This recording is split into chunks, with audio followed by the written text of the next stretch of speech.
as one of your other callers very astutely pointed out, when we went to war with Iraq and we got that regime out, Iraq is now not a threat. So we got rid of that regime, and now we got to do the same thing to Iran. Wait, hold on. So you're saying the war? I would support that. You're saying you supported the war in Iraq?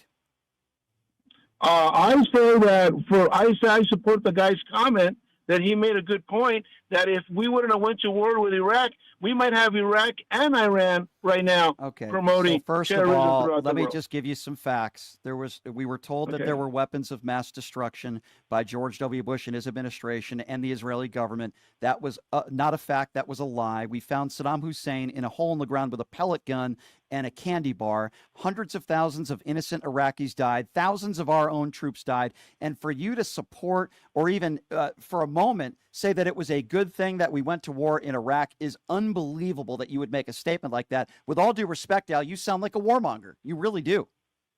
Well, maybe that's a possibility, but sometimes, if the threat is big enough, we got. Al, do you have any kids? Do you have any kids that are going to be deployed?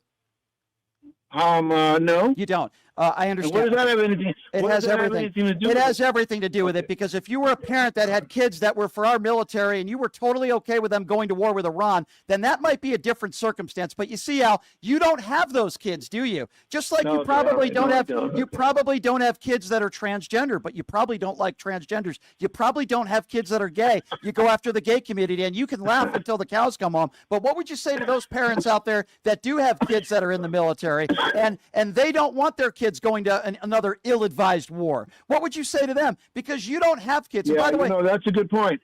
That's a good point. I didn't think about that. My point is that most likely wars today are not going to be fought with that many people going out there. It's not going to be a conventional war. What are you talking about? You don't know what you're talking. You don't know what type of war this is going to be. The fact of the matter is, Lindsey Graham, the Donald Trump.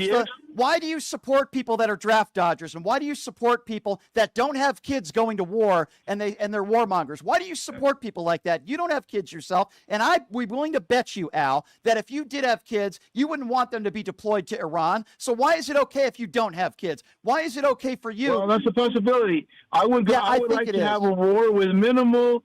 Okay, well, guess what? You're not going to do that, Al. You can't have it perfect. And I think it is a good point that I just made, Al. You don't have kids. You don't have kids that are deployed, but you're totally okay with those brave men and women in uniform starting an ill-advised war and going overseas. Guess what? I'm not. And they don't have to be my kids for me to say it's disgusting and it shouldn't happen.